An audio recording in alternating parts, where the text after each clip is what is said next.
Well, 12 years ago, I had a problem. I had a 4th gen V6 F body with a blown up engine.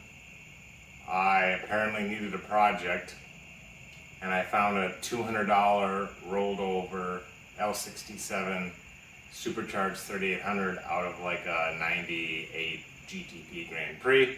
And I decided to put the supercharged engine in the Firebird because weird projects.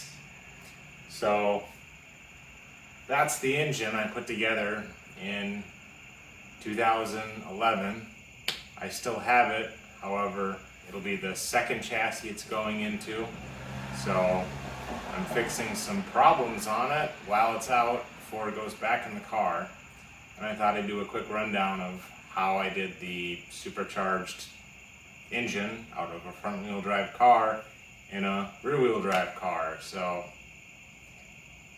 stay tuned and learn how much of an idiot I am and how much work it takes to probably do something that's not worth it. But it's fun and it's interesting. So I guess that's the price you pay to do unique hot rod stuff today and not just have a LS like the Grand Prix, I guess. But you gotta do what you gotta do. So here we go. Okay, so like I said, this is what you're looking at. This is a 97 3800 supercharged Buick V6 or GM V6, whatever you want to call it, converted for rear wheel drive duty.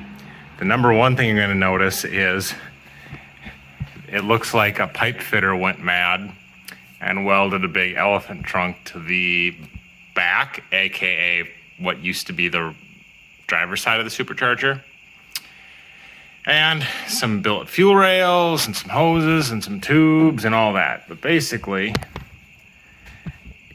as long as you follow this board, you probably won't get lost. So I decided when I was 17, my G-body with a turbo Buick was too nice to drive in the winter in North Dakota, Minnesota. So I decided to put a rear-wheel drive L67 together instead of the front-wheel drive car because front-wheel drive is lame and rear-wheel drive is good. So what I started with and what you do need is you really need an L67 and an L36. So the L36 is a 96-02 F-body, so that's Firebird Camaro, 3800 V6. You can't really get away putting a rear-wheel drive setup together without the engine. You need the harness and the accessories. I have a video at some point that'll say what mods you need to do to the harness, but you basically need a rear-wheel drive harness if you're gonna do a rear-wheel drive trans that's auto. If you're doing manual, you might be able to use the front-wheel drive in a swap, like a G-body, a Datsun, something else. But if it's in a F-body, you really need an F-body harness. Accessories you also need. So stuff like the power steering pump, the AC pump, you need those off the front-wheel drive engine or the rear-wheel drive engine, because the front-wheel drive stuff doesn't work. Kind of going through here, the power steering pump on the rear wheel drive engine mounts down here. The AC pump mounts over here. If you don't have that stuff, like if you don't want power steering or you don't want AC, you don't need it. But you will need the oil pan and pickup and filter housing for a rear wheel drive setup. The front wheel drive pan is basically flat on the bottom and the oil filter adapter housing points straight down. For the F body, the cross member sits right here, so you really need the F body rear wheel drive oil filter adapter. The sump, oil pan, rear sump, works in rear-wheel drive cars. Obviously, if it's out of an F-body, the front-wheel drive cars don't really necessarily have a rear sump. It's just kind of a flat from what I've seen. And the oil pickup tube is different. The flywheel and the trans. This is not a small block Chevy or a Buick Olds Pontiac V8 housing like an LS or a early turbo Buick. That's your multi-pattern. That's a Buick. That doesn't bolt to this. You need a 60-degree V6 bell housing, even though this is a 90-degree V6. So basically, rear-wheel drive stuff out of like a V6 S10, like an early, like a not a 4.3, like a 2.8, or a 4-cylinder S10, or a F-body rear-wheel drive T5 or 4L60E will work. You also need the V6 F-body flywheel out of the V6 F-body. The front-wheel drive flywheel is different. Other stuff, exhaust, you can get headers for rear-wheel drive cars.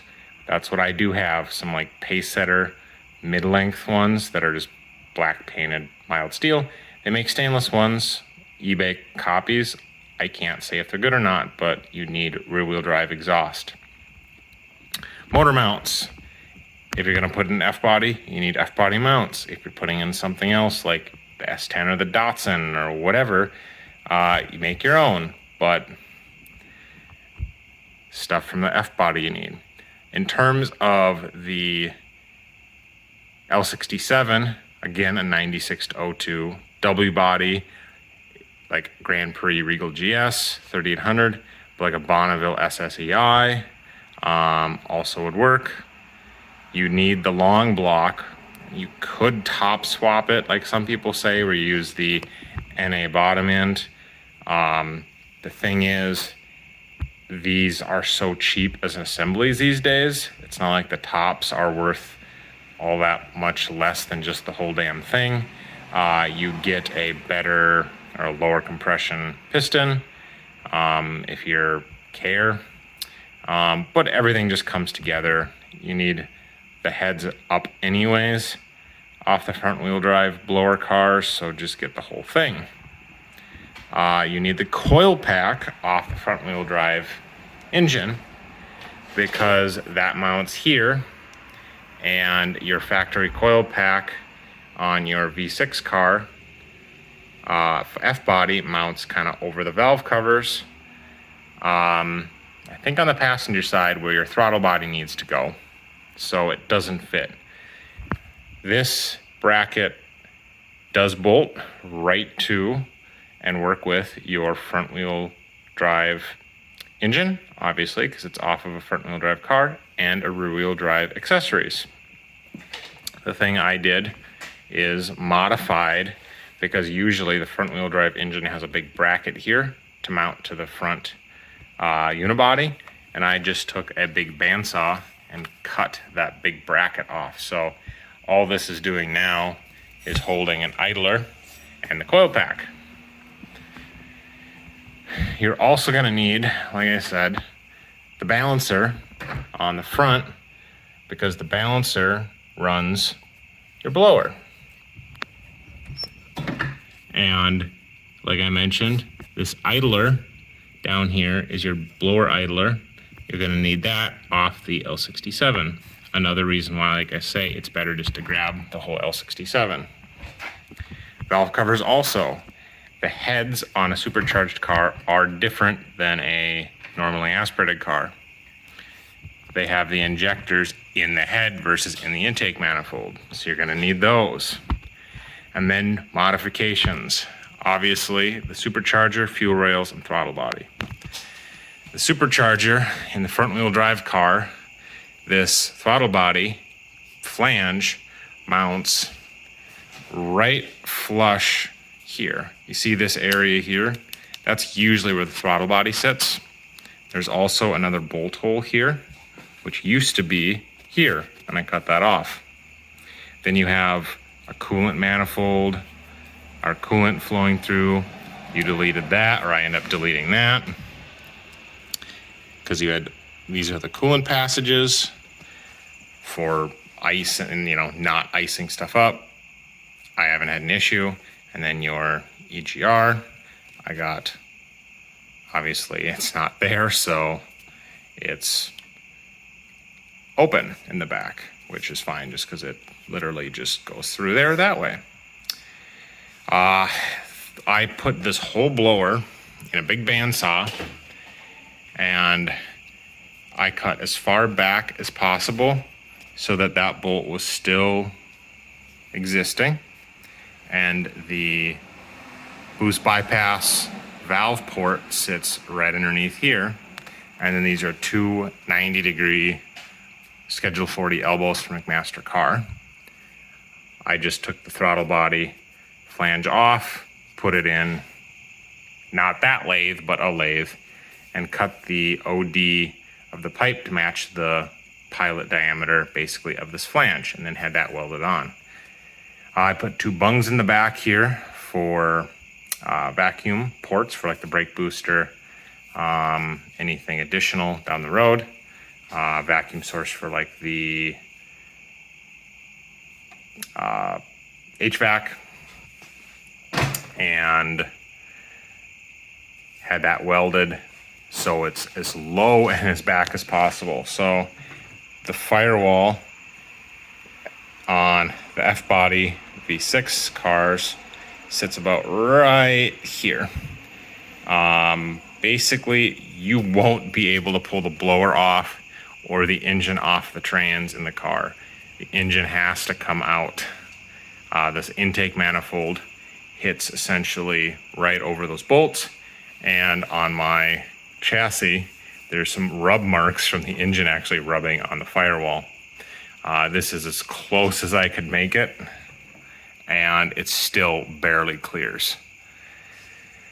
Something else I had to do is getting the height down.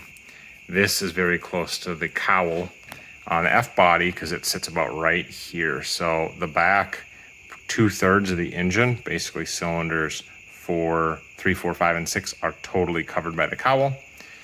This needs to be as low as possible. So I ended up grinding some grooves in the bottom of the throttle body flange to clear the valve cover. The valve cover also has the throttle body sit on top. And as you can see, it's very close between the fuel rail, the blower, and the throttle body.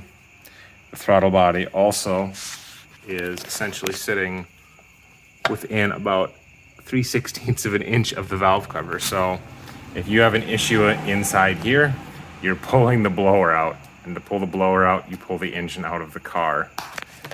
The modifications I made to the throttle body are mostly just in this bracket and the throttle body mechanism that attaches to the throttle cable. I also had to cut some extra material off in the throttle body, grind a little bit of the corners. This flange here used to be here. I cut it off and moved it back to match basically this distance from here to the studs for the throttle and cruise cables. This is also a kind of complex mechanism to get the foot feel right for the both cars. I ended up just throwing that stuff away and it works fine. This is a, if I remember right, L67,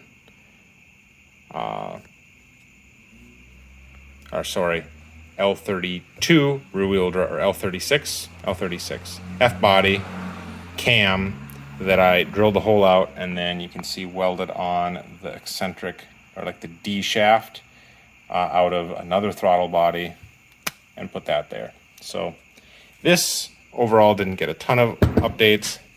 I did drill and tap a little 832 screw down there and that is my spring retainer. Thermostat is also something you'll need modified because this is a front wheel drive engine. The thermostat usually points towards like the driver's side headlight. That will hit your firewall, so I moved it up about 1.5 inches and clocked at 90 degrees. And then I've got a big elephant trunk snorkel down here, radiator hose to go along the shock tower to get to the radiator. And before I forget, these are custom fuel rails. The aftermarket fuel rails you get for an L67, like a GTP, won't work because this is a very tight corner back here. In order to get the elbow short enough to not hit the firewall, low enough to not hit the cowl, close enough in not to hit the AC box and body of the F body, and far enough out to not hit the fuel rail, means you can't really use a big bulky fuel rail and have a return back here. Also, the formed tubular steel rail of the factory 3800 supercharged engine bolts on the top. If you ever want to take your fuel rail off in the car, you can do that with this system. You can't do it with the system, the one-piece rail that bolts on the top. The original rail I put together did not have a return, and I found that I got some like air locking back here and had some issues priming the system. There is, for the people down under in the shrimp on the Barbie land, I'm not going to embarrass myself and try to do an Australian accent. Their Holden Commodores did come with a rear-wheel drive L67. The big difference is the blower exit is on the left side, or the passenger side in Australia. So the top blower is kind of mirrored, and that might work if you can get a blower to the US. I believe the lower intake manifolds are also different. So if you can get that stuff, awesome. If you don't have a brake booster, that's great. But if you live in the land of American Eagles, I guess, or Maple Leaves, this is what your options are. So anyways, and then things that don't matter, the water pump, the alternator, and the water neck. These are the same as front wheel drive and rear wheel drive. Same with the water manifold for the heater and the water pump. That's the same, whether you're front or rear wheel drive. The blocks are also the same. This is an L67 block, which is the same as a normally aspirated front wheel drive block, which is the same as a rear wheel drive block.